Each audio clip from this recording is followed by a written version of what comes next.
Close that, because that's just a fucking distraction. Right. Bum, bum, bum, bum, bum, bum.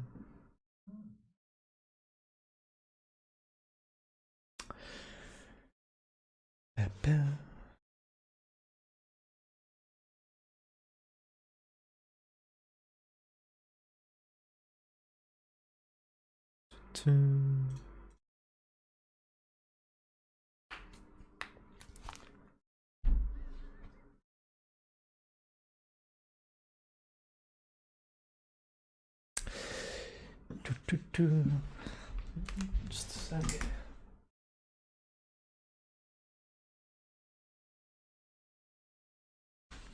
Let's do drink. Right. Right. Well then. The 10,000 hour rule. Where to begin? The 10,000 hour rule, for those that do not know, is an idea that was popularized in 2008 in the book Outliers. Doesn't really matter who wrote it. Basically, well, it's Malcolm Gladwell, but basically what he wrote was the idea that a certain skill, so to say, like a certain skill, like this is an idea, to make that perfectly clear, this is an idea. It's not science-based. This is an idea about behind obtaining a skill and it requiring around 10,000 hours. This is just a normal general rule. And when it was popularized back in 2008, this is when it was mostly used by musicians. Like musicians were the first ones that really started using this system, like classical music and in bands and such, like general instrumental music. So people that actually used an instrument, because DJs, for example, they use software. It's a bit different. They also use instruments sometimes, but they are more inclined towards music theory. So that is a completely different concept, because that has to do with spaced repetition. So the 10,000 hour rule, when it was popularized in 2008, that was already a time when esports started growing. And from what I know in esports so far, there have been researches and such, but there has never been a clear idea on how to practice, right? Like, this is an extremely advanced idea where, for example, if you take what, for example, guitarists do, what the guitarists do, this is something that I showed last week for a little bit. What the guitarists do, this is something that guitarists kind of take to themselves as an idea.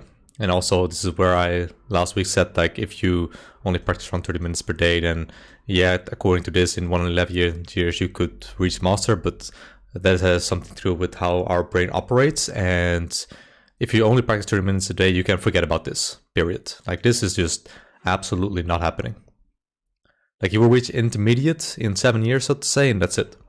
You will never improve further than that, because it takes more than that for the human brain to give you more than what you desire.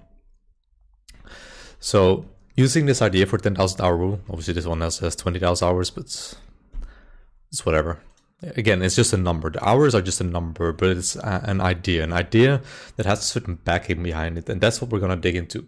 The backing behind the 10,000 hour rule if you use evidence-based practice. So evidence-based practice, for those that don't know, evidence-based practice is something that is used in universities and higher. Well, I don't know which ones exactly, but I personally went to med school, and in med school, evidence-based practice is extremely important, and everything you do is based behind evidence-based practice. Obviously, if you're in hospital, you don't want to run into someone that has no evidence behind what he's doing in order to treat you, naturally. But using the system, this kind of like old days where mostly what we use is the military, right? Like, military is usually where most of the more advanced things for human discipline and such come forward to. And what the military has done in the United States, for example, is the ultradian rhythm. Just gonna write that down. The ultradian.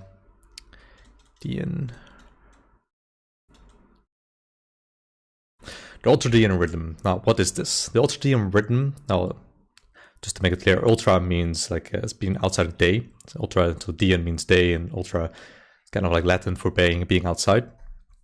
So it's an outside day, so to say. An outside day is around 12 hours.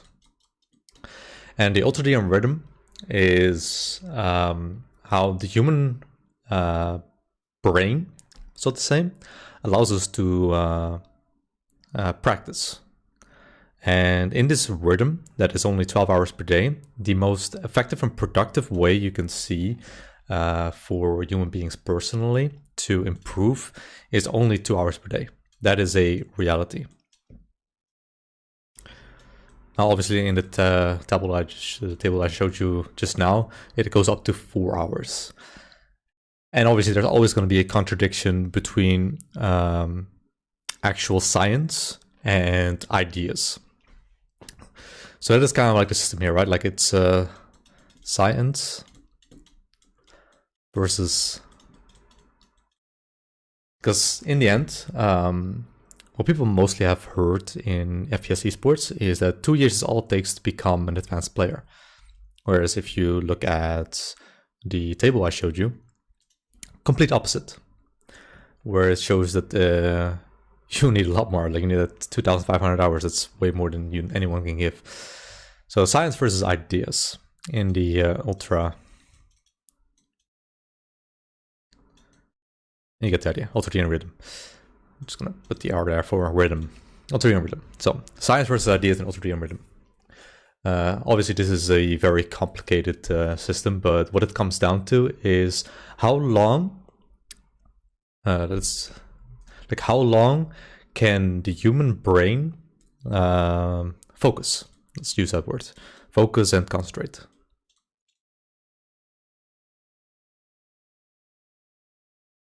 Now, what does this mean? The focus and concentration that the human brain is basically capable of. Like, obviously, we as human beings, science-based wise, do not know enough about the brain completely yet. Like, we have ideas and we have basically to the atom down, certain connections that we can make between how the brain operates. But in the end, it's still very much a puzzle. We can only speculate in that sense. That's why it's evidence-based practice. Like it has evidence behind it in order to call it a practice that you can put into practice. So focus and concentrate. Science versus ideas.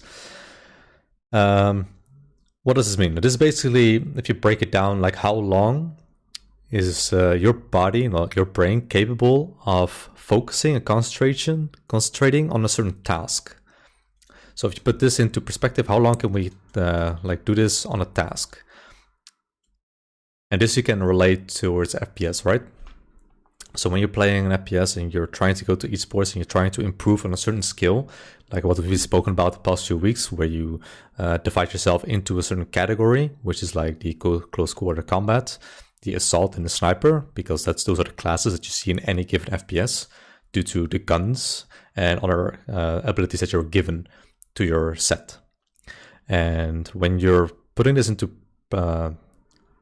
process, when you're learning, this specific task would be, for example, the practice of working on your aim. That is the number one thing. Doesn't matter which FPS you're playing, that is the number one thing anyone is going to go through. If you don't, you're going to have troubles.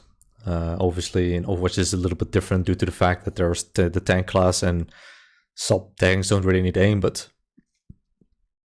in the end, they still get hard stock due to the fact that aim is still very much an important thing and they will be very much stuck. So the focus towards a specific task. So the ultradian rhythm in focus and concentration, the absolute maximum, and this is where it becomes a bit tricky. And the reason it becomes tricky is due to the fact that if you dedicate 15 to 20 minutes like hard focus. This is actual intense focus, where you really push yourself to the limit and really try to accomplish what you're doing. Like you actively force your brain into a state. This is something that people that actually coach have probably heard of me say a lot. Like they have to actually like willingly think about the thing they're trying to accomplish as they are aiming. So that means they're doing the aiming skill and they are forcing their brain to actively think about what they're trying to achieve. That is a hard focus, which you can do for 15 to 20 minutes before kind of like if you were to draw a table for like hours and progress. If you do this for like not hours, minutes, and you have like 10, and you have 20, and then you have 30. Around this, like you could go like somewhere around this. Kind of depends. Like obviously, genetics still take kind of play a part in how you're capable of doing this. But around this is what you can expect. Around 20 minutes, this is where it stagnates. It doesn't matter what you do from here on. If anything, if you go beyond this, what you're doing is creating bad habits, which is like the opposite of what you want to do.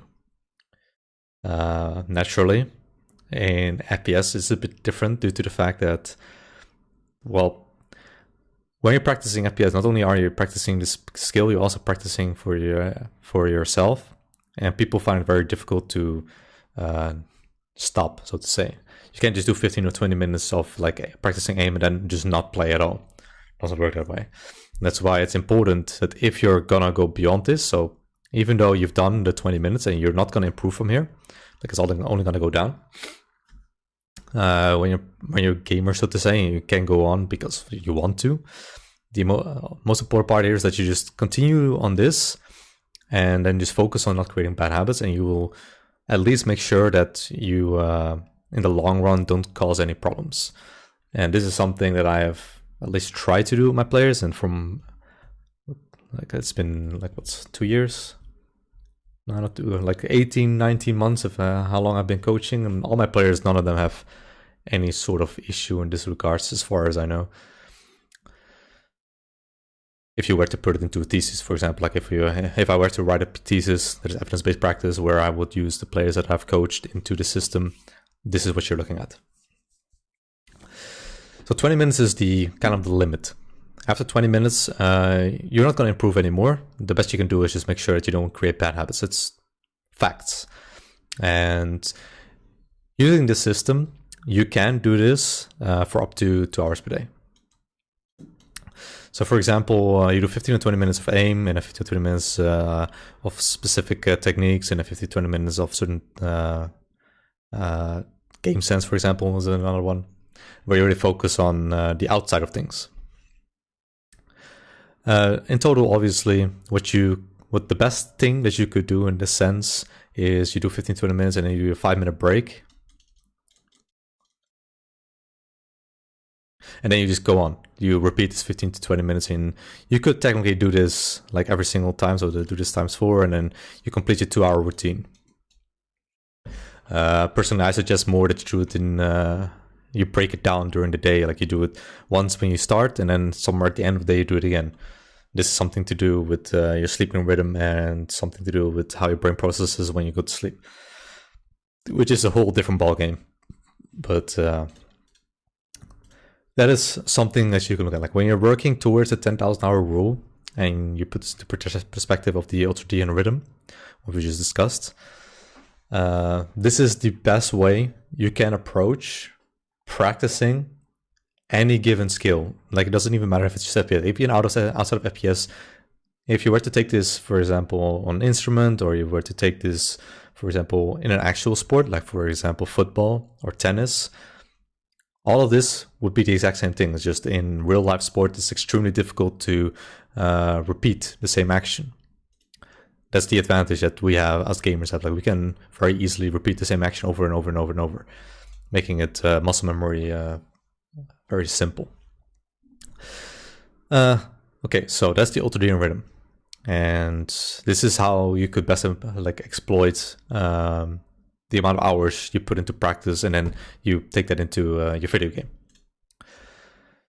Putting all of that into another thing, which is the forgetting curve.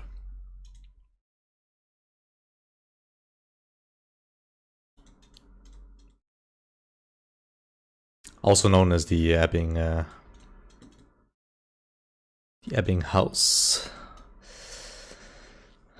The ebbinghaus curve.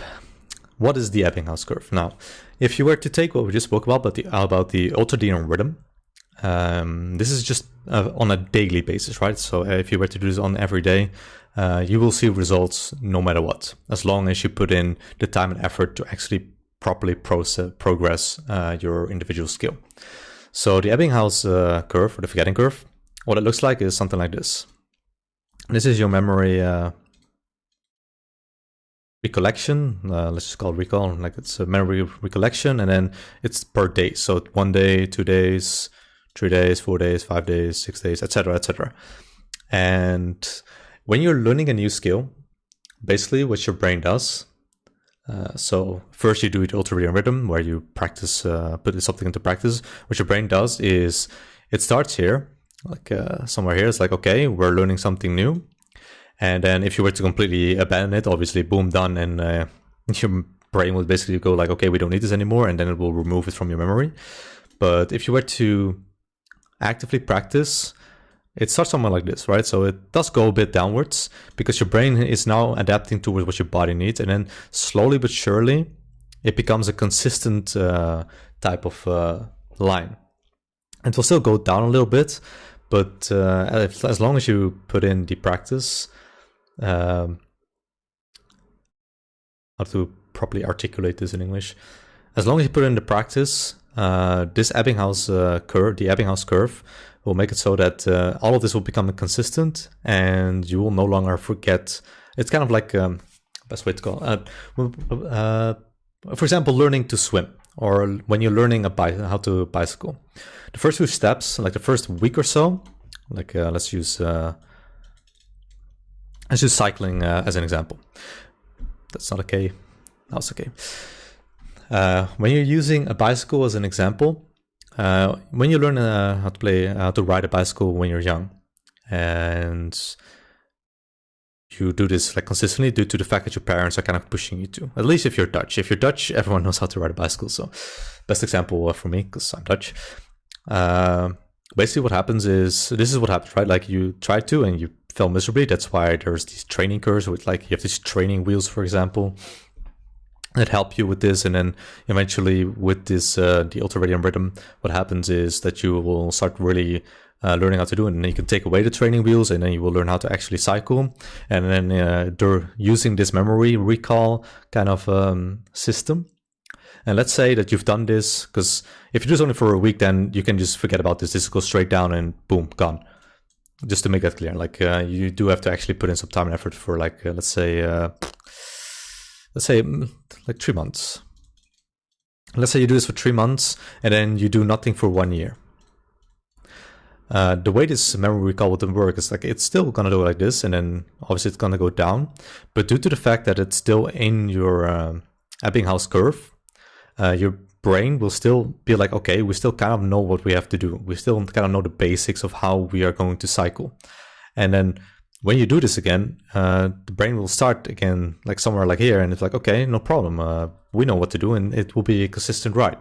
Will it be perfect? No, but it's something that will come back very fast. And for example, if you're Dutch, well, most Dutch people do this not for months, but years, because everyone takes this bike to school, for example, except for a few people maybe. And if you do something for years, the Ebbinghaus curve, it's still in effect. Like, make no mistake, obviously this is days, but it's still in effect. If you do this for years, and let's say you stop for it, like let's say a year, and your curve is now here, like somewhere around here. You remember recollection, like if this is 100% and this is 0%, like your brain will still be like, this is a fully integrated into your system. Like your brain has fully integrated that specific skill into you, and it just needs a like a bit of a wake up. And what you often hear is then the term rusty. This is something that's very often used in gaming, where they call you rusty if it's been a while since you played. But you can go back to your level very fast due to the fact of how memory recollection works. And that is how the Ebbinghaus curve works. Like everyone, if we had a choice, obviously we would selectively decide what our brain does, but sadly that's not how it works. So this is the Ebbinghaus curve. The Ebbinghaus curve is basically you start as a new skill, it goes downwards. If you put in the time and effort, it becomes a consistent skill that your brain will remember. And then from that level on, it will slowly but surely be a permanent thing into your system. So how would you then use this curve in combination? So let's just say the curve plus the just ultradian. I'm not going to write the entire thing because it takes so long. These two things, so the beginning curve plus a learning curve, so to say.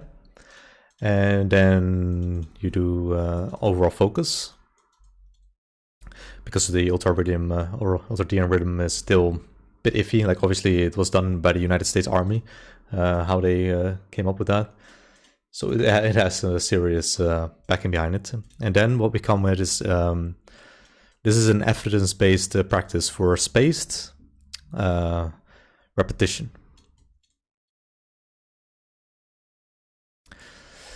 Now this is something that they use on monkeys, for example. Like how to properly put it. It is tested on animals. Like you've probably heard of it, like where scientists like get a monkey and they give them some cards. And then they try to remember that. And what this all falls into is you have spaced rehearsal, expanding rehearsal, graduated intervals, and repetition spacing, spaced retrieval, and expanded retrieval. So there's an extreme big list under just this word. Like this word alone has an extremely wide variety when it comes to the learning system of the human body. And if you've been paying attention the past 20 minutes, well, basically what it means is that the education system that we have is an extremely flawed system due to the fact that human beings cannot really keep up with it. Which is an interesting system, and that's also why there's a lot of dropouts and all that, but that's a whole different story. But spaced repetition, what is spaced repetition? Well, it's a research that was done even before the Second World War, actually. It was done way back in the 30s, maybe even around this First World War. But it became more popular during the 30s, where, it was the Germans.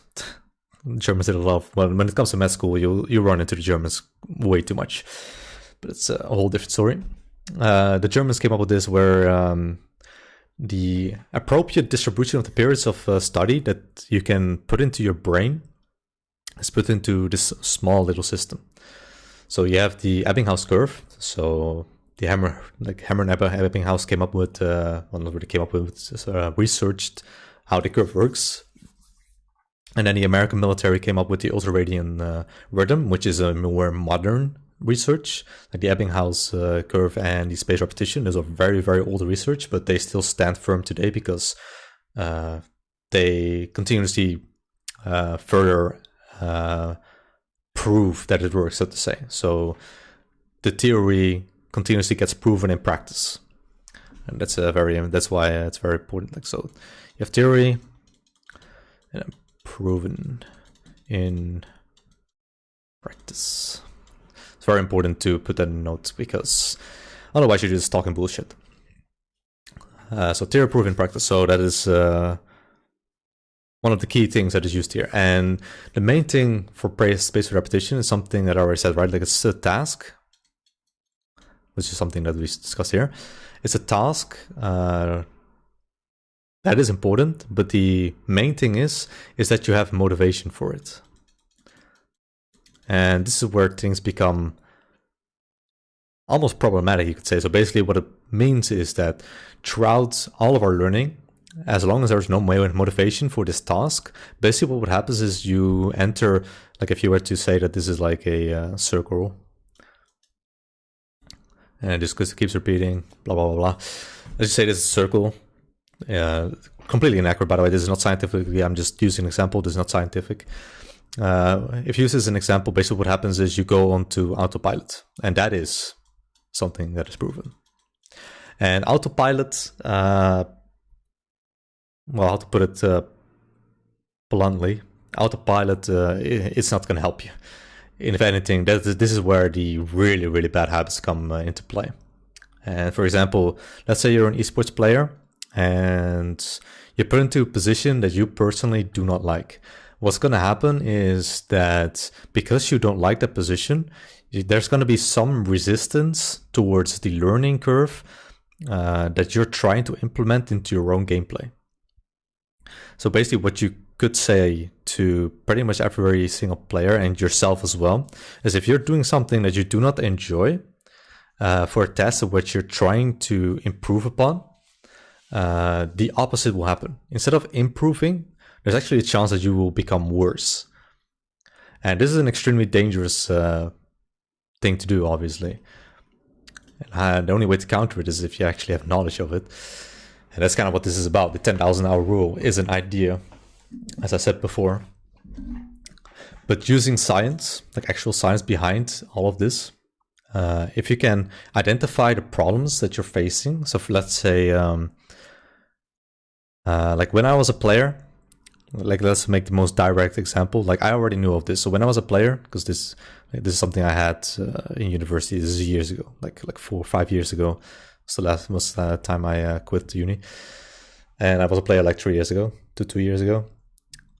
So putting this into practice, the moment I identified the fact that I was no longer enjoying my time as a player, this is where role lock came into play in Overwatch. For those that know it, they kind of got rid of the off tank rule entirely. Due to that, and I was an off tank. Because I realized I was not having fun, I just quit as a player entirely. And with all of this logic behind it, basically what happens is, if I were to continue from there on, so back then I was tier 3, if I were to continue from there on, I will become not really depressed, but mental problems actually do come into play in such a system. And it's a very difficult thing to talk about, like mental problems, but it is something that is very active in the 10,000 hour rule. Like you cannot have one thing without the other. Rip off tank, rip flex players, rip Overwatch. It is the way it is, Phoenix and Anti. But that is only when you're not motivated, right? Like in this entire system where you have the Ebbinghaus curve with the ultradian rhythm and the focus that you have as a player, with space repetition, what you can just do, as long as you're motivated, you can keep this up. So this is 2 hours of hard focus, I'm going to call it.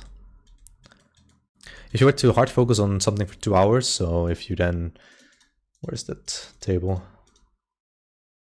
Just like this is from the book Outliers. If you were to take 2 hours according to this daily investment system, this is for a guitar, it will take you 2 years to reach the intermediate phase. Now obviously this is all speculation, but it is a good example to use. And what I said last week when I had a small talk with a player, basically what this meant was that around this level is where the tier 3 is at. There are intermediate players. And then, well, not in Overwatch, because in Overwatch this is, you could say that the tier 2 scene actually has these people in it, but you know, let's not go into detail on why Overwatch sucks. I've already done that video. But advanced players, this is usually in games like Call of Duty and Rainbow Six Siege. This is where the advanced players are sitting. And then you have these two, which is then the tier 1, and this is where the players that are just the best of the best, the cream of the crop, so to say, are sitting at the peak of their skill. Obviously in Overwatch is not true because they belong here. Let's just throw that out there. Anyway, so for learning, this is kind of what it looks like. Oh, random noise. Oh, it's Auntie. Hello. Where was I? Yeah, so on this table you can see that for Overwatch players, and any other FPS, you can use the system that is used in the music industry, which is from the 10,000 hour rule, because this is only used in music. You can use the system also in FPS. Probably in a few other games as well, but FPS is more direct due to the fact of how our human body works, kind of the same as it does with an instrument. Did you have a question, Antti? Or did you just randomly join? No, I've been here since like 10 past. The random oof just came randomly. I got it. Yeah, because you said something about tier 3, like pros being in tier 3, and I was like, oh shit. Ooh. Yeah, man. You know it's true. So, just to, like we've had that circle now. So what types of attention and focus can you have? You have selective attention. Let's just put it down. So you have, let's just not kill the, fuck it. You have selected attention. You have divided attention. And you have, this is a new, but sustained attention. Attention. So what is selective attention? Well, I put it like selective, but whatever. Selective attention is kind of like where the brain focuses on one thing and one thing only. You've probably seen it from your parents. Maybe it kind of depends on which age category. But my parents, for example, when they're behind the computer just working on something, they shut down everything because they're too stupid to multitask. It's kind of an insult, but whatever. Basically, older people, because of them not growing up with computers, they don't have the capability of multitasking. Well, not all of them, at least, like some people do, but people that did not grow up with computers and didn't really use them, they don't have the ability to multitask in that situation. So selected attention is basically where you focus on one thing. And this is also the main thing that you want to use as a player. So when you're a player and you're trying to improve on something, this is the attention like level that you want, and this one only, where you only focus on one thing and don't get distracted. Last week when we did, for example, the focus with Antti, you got distracted several times, which is not necessarily counterproductive, but it means that in the not the Ebbinghaus curve, but the ultradian rhythm, for example, like I'm just gonna call it UDR now because I'm gonna write all of it. The ultradian rhythm, the way that works is if you have those 2 hours, you need to hard focus, and that is something that you need to put into this selective attention. Because what happens if you put your aiming practice into the divided attention, for example? What will happen? What do you think will happen after everything I've spoken about so far? It'll take a lot longer to actually learn. That's true, but it's not entirely what you're looking for if you use the ultradian rhythm and the Ebbinghaus forgetting curve. Like you're dividing your attention. What does that mean? So it'll just... You're doing multiple things at once. So it means your brain is trying to learn multiple things at once. Yeah. And if one of those things is bad, what will happen? Oh, it'll just keep learning the bad habit. Yeah, you will almost willingly learn yourself a bad habit for no reason whatsoever. And obviously, if you look at the pro scene, there's no way they have access to this kind of thing. Like I have looked at like some resources that are being passed around among the tier 1 scene. Yeah. Like they do have some evidence behind it, but not to this level, which is unfortunate. But like basically everything that I've done for the past few weeks is just player coaching. Like all this falls into player coaching. Like a player coach needs to do this, needs to know all these things in order to coach a player to become better. Because as a player, you kind of don't need this information, but it's very good to have. Obviously, if you don't have a coach, and this is what you have. And then sustained attention. Now, this is the level that you should be at. So you have selective attention, which is a specific level where you only focus on one thing. And then you have divided attention, which is just bad. Like the brain can manage multiple things, but due to the fact you're multitasking, it's not necessarily a good thing. For example, if you're driving a car and your attention is divided on your phone instead of the road, what will happen? Car accident. Yeah, that's not something you want, right? So, using it as an example, divided attention is not necessarily a good thing. Like, for example, there's actually a very, very good system for this, actually. There's a word for this. I'm pretty sure you've heard of this. Tunnel vision. This is something that you see often in Overwatch, where people completely shut out. So they do have their selective attention on what they're doing in a game, but due to the fact that they are not fully focused, or they're just exhausted, or whatever the reason is, they tunnel vision. Their attention is still on the game, but due to the fact of how their attention is divided, they completely shut down. Because you're still trying to focus on what's happening in the game. So you're still forcing yourself to look at your screen and be like, okay, this needs to be done, and it needs to be done today. And I want to win, for example, which gives you an adrenaline kick, which is another story. But divided attention, if you have tunnel vision, you're going to have a bad time. You might even game throw unwillingly. Like, you don't even notice it. This is something that your coach should notice. Like, this is why I often make fun of coaches in Overwatch Tier 1, due to the fact that they don't have this information. And then you see these players do these things, and then it's like, yeah. Like, who the hell's in charge of him? So, divided attention, you can put it into a term in gaming, which is tunnel vision. Just to put it out there. And then sustained attention now. This is when you are maybe tunnel visioning, but you have enough brain power.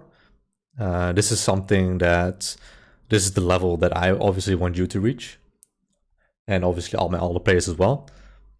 It's where you have the mechanical capability to completely stomp someone, so to say. In your case, that would be close quarter combat with a Tracer versus Tracer, for example. Like, you can completely stomp him mechanically.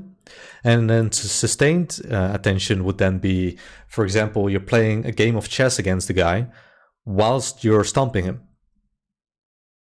So that means you are tactically putting your attention to use, but also mechanically putting your attention to use. Because in the end, what your hand is doing is still being progressed by your brain. Like, your hand will not move without the nerve that connects your hand to your brain. Yeah. So your brain is doing that no matter what. Even though it's unconscious, it's still doing that. But because you're so mechanically into your system, which is what the table showed, right? Like, if you have so many hours into that specific skill, your brain knows that this can be done on autopilot into a healthy way.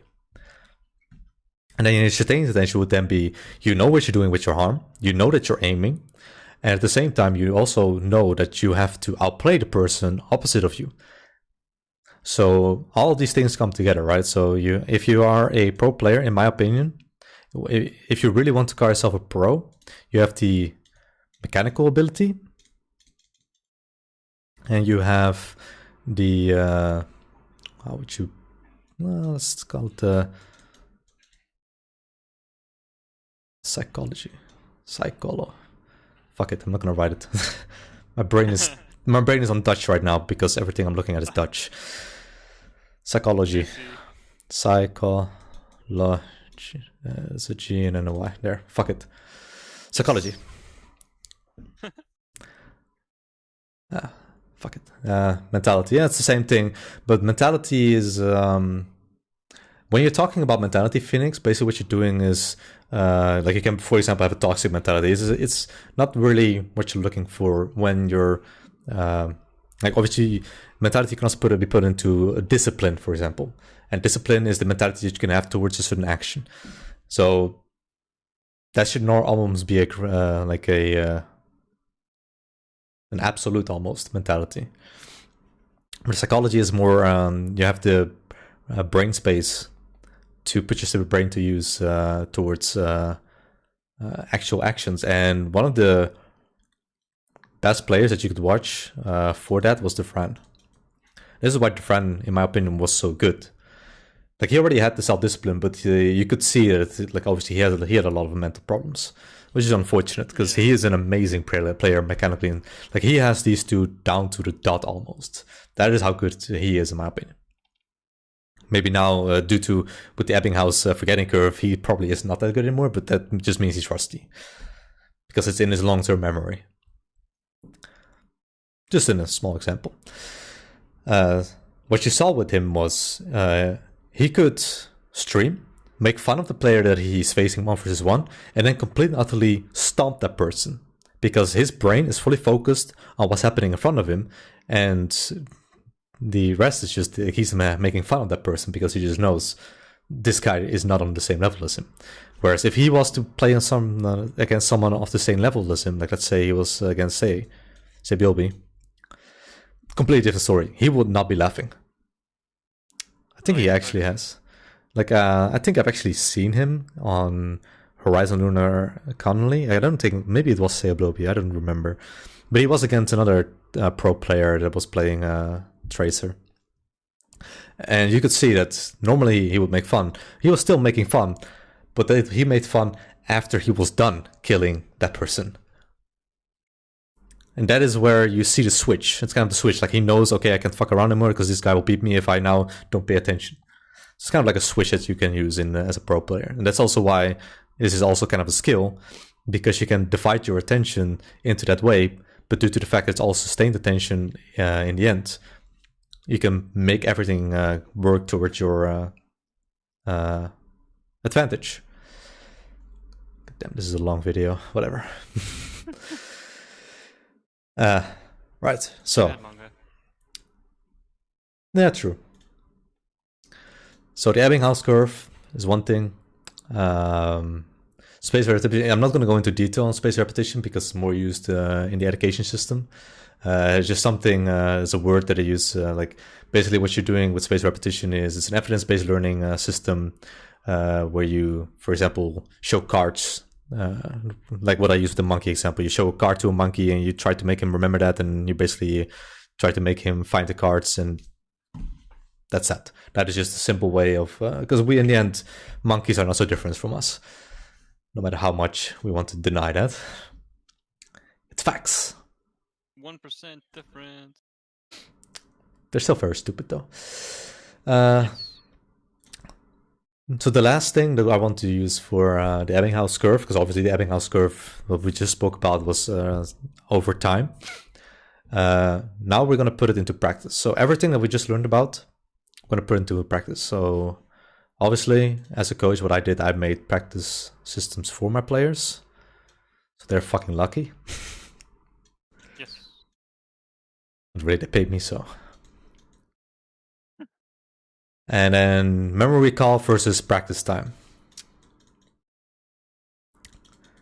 The ultimate table, so to say. It's maths. How to put this properly? So you have memory recall versus practice time. So obviously, if you were to do everything that I just said, I'm not coaching at all. I'm literally just streaming Phoenix. I don't really know what I want to do. Like, I have too much free time because of the lockdown. Let's just keep it at that. I might coach again. Who the hell should I coach then? I don't want to coach Overwatch. This shit game. Oh. And you know it. I made an entire video on why Overwatch failed, so... I still love it. Yeah, that's you. I don't. And if I don't like it, then what's the point?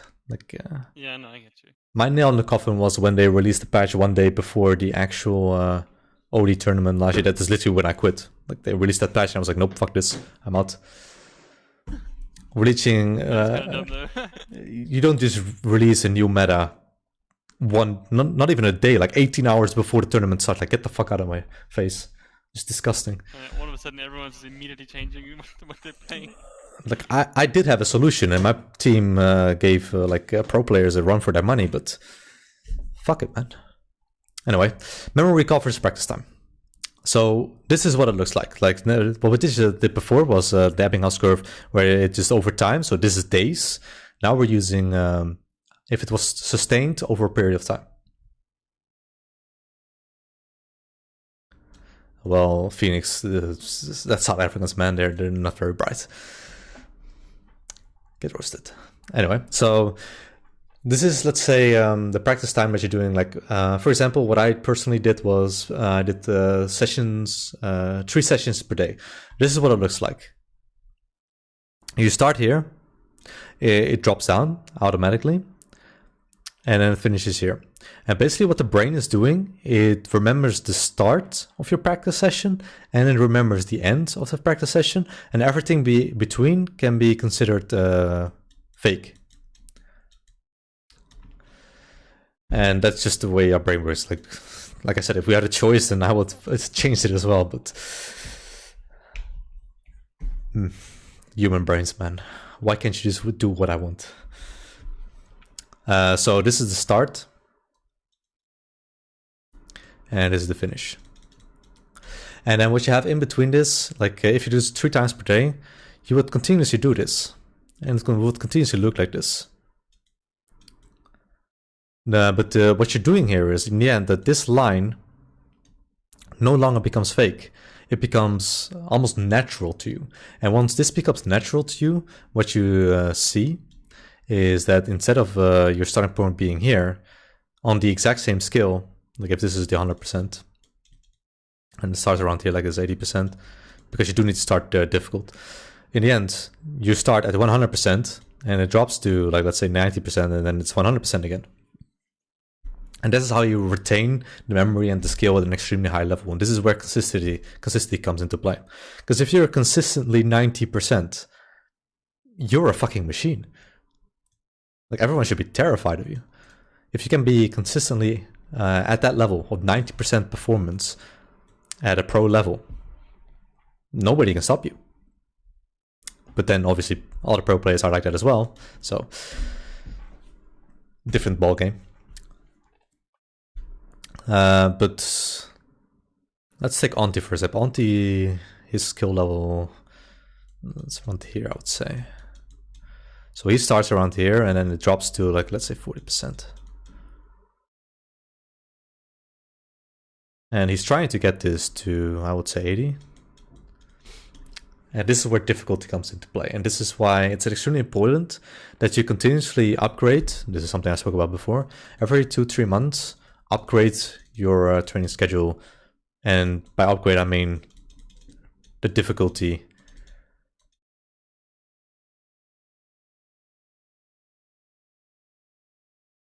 Goes up. Because if you don't do this, you're kind of going into lazy mode. Like, the brain needs a challenge. You need to force your brain into a challenge. For example, what you saw last week with your auntie, that was a challenge. And that's good. Yeah, I agree.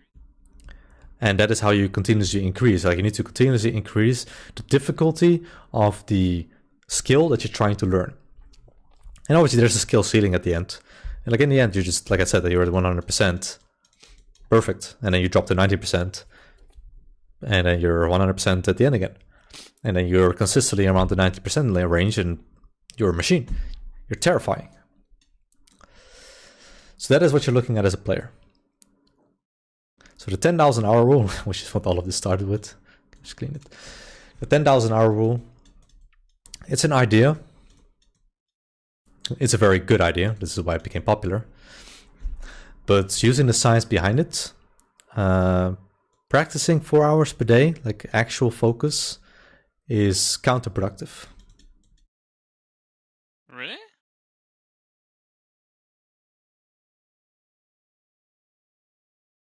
This is what I started with. Did you not pay attention? Come on, man. I wasn't here for the first 10 minutes. Was it the first 10 minutes? It's been a while. Yeah.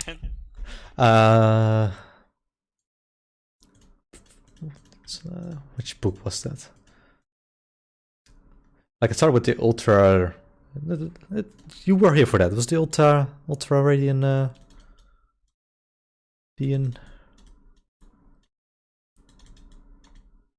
You were here for this, right? Yeah, but you didn't say anything about being counterproductive doing 4 hours. It's 4 hours consistently. Oh, okay. Okay. Like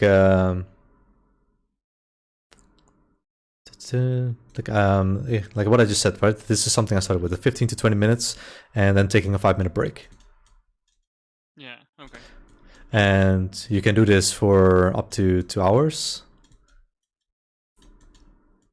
And doing this on the day, this is good. And then, like I just showed you, if you split it up into 3 parts, you're good to go. The only thing that you can do as a gamer, so to say, so someone that actively plays, what you're looking at is in between.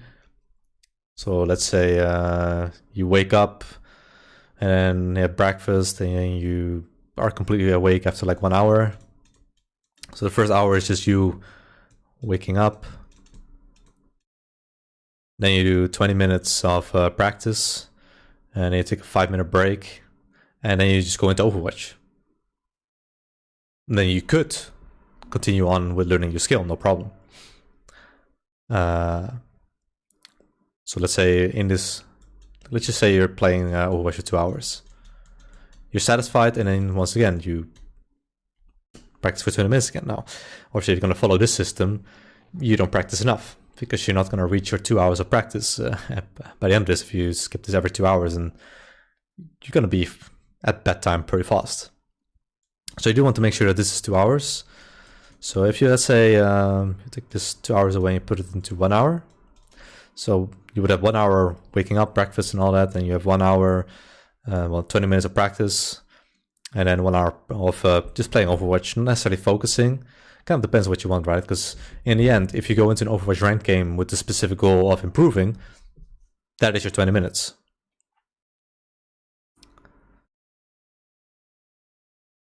Facts. Whereas if you just go into an Overwatch game where you just want to have fun, that's actually... Should I talk about that now? It's kind of like what for next week. Because the emotional side of this... I'm just going to write it down very fast. Is you've probably heard of this chemical, dopamine, where you make sure that your brain is happy, right? Mm-hmm. That's very important, that if you're playing a game, you are happy due to the fact that the game that you're playing is actually fun to you and you enjoy it, and that gives you dopamine. If you were to continuously do this and you don't find any fun in between, so to say, everything will collapse because you will burn out. But that's for next week. Next week. Okay. So it's just a quick overview of like, you do actually need to have fun in this hour.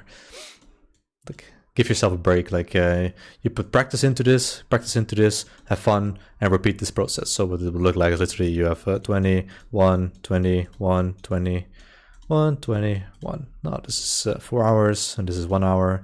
And, well, you can do this for 8 hours, right?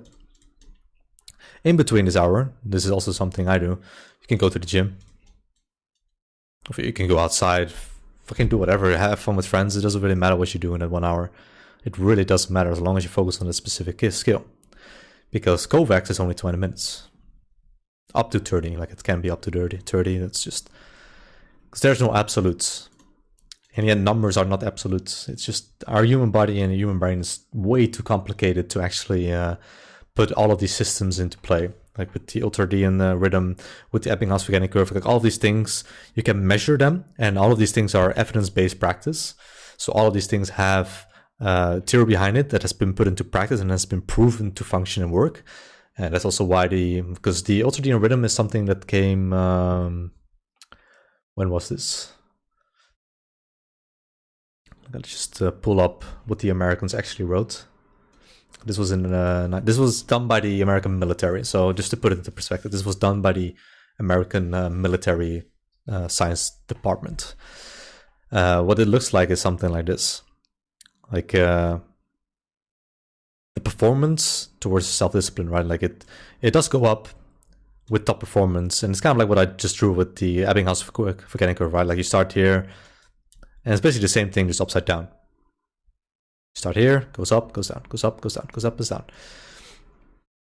And this is just for physical activity, so it's not necessarily brain, because obviously it was done by the military, so what they do is they put this into soldiers.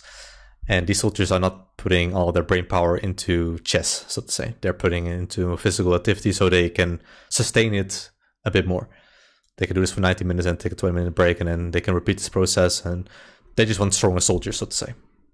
Because obviously they want that. Why wouldn't they want that? Yeah. But translating this into the Ebbinghaus forgetting curve and then putting that together into the human body and the human brain and how we learn, this is what you're looking at to practice. You can do this just 20 minutes, 1 hour, 20, 1 hour, 20, 1 hour. And like I said, it doesn't matter what you do in this hour. It really doesn't matter.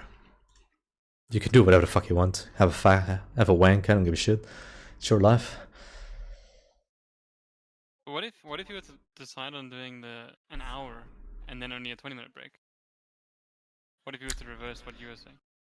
That is what I just said, right? Like, that's counterproductive. This is, I can't remember what I've done the past hour. I don't remember which part this was, but this was the types of attention. We spoke about that, the types of attention. And then you have the Ebbinghaus forgetting curve. This is where the Ebbinghaus forgetting curve is unforgiving, so to say. Like, even though the memory recall collection is there, like, let's just say, because there is this thing called practicing too much, right? Mm-hmm. And if you want to, like, let's say, like the absolute, like the way Herman Ebbinghaus wrote it down, actually in his words, the best absolute way to put this in, like, obviously I'm going to put my own words into it in the minutes, obviously. If you want to practice for an hour per day, you should plan to have 4 15-minute practice sessions or 3 20-minute practice sessions for the absolute best results. So obviously I'm doing this for esports and this is an advanced class. I'm only talking about the absolute best results. Could you do this for an hour? Well, the brain can't focus for an hour. That's something we already spoke about. The brain is not capable of focusing for more than that. That is what we just spoke about, the Ebbinghaus forgetting curve. Okay. Like, the brain is only capable of... this is a... I'm going to be a bit skeptic. Like, I'm just going to do this. This is not accurately predicted because the way these documents have been written, like, these are all scientific documents, the way they've been written, with the theory they put into practice, the results show that it's only 15 to 20, but this is not for FPS, so let's just say 10 to 30, just to, because it's not counterproductive. And then you have the reasons, for example, why a long practice sessions are bad. The first is that our minds can't focus for long, unbroken periods of time. Like, you can think and tell yourself that you can, but you can't. The brain just does not work that way. Like, to put this into words, like the way, like all these connections that your brain is making and building new connections, it's kind of like with the muscle, like you're building up a new muscle. The brain is also doing that. It's not capable of doing more than that. And like I said, you learn the most at the start and the end, and everything in between is fake, right? That's what I explained. Basically, well, if you were to stretch this out, it would look more like this.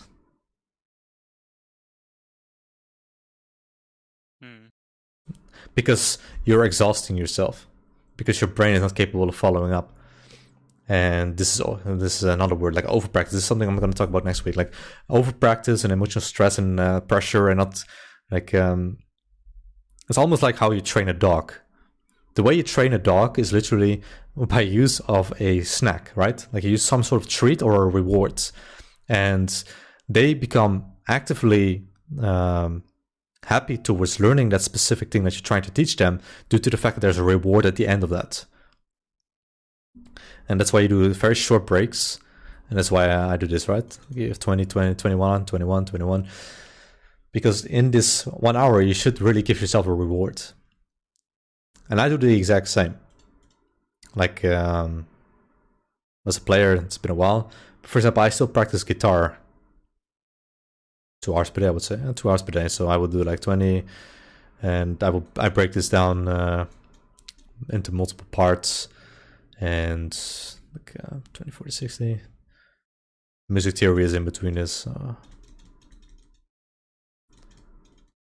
I will always give myself a reward in between it, and don't ask me why, but I consider playing a song that I like a reward. Because that's kind of like playing a game, right? In the end, you do it in order to play a song. And these 20 minutes, I'm not playing a song. I am literally forcing myself to play these boring ass, stupid ass, boring as fuck, stupid ass, same repetitions. Yeah, it's like the pentatonic scale. It's just literally the same thing over and over and over. It's boring as fuck, but it's also very difficult because I keep increasing the level. And I do that by using monotone, like I increase the speed and all that, and alternate. It's whatever. This is not about that. It's more about the practice. Like it's in a very boring system where I'm just continuously playing, clicking around, but once I'm done with those 20 minutes, I play a song, and I'm suddenly very happy because I like that song and I like playing that song. And then, like, let's say 20 minutes later, I do this again, and I do this again.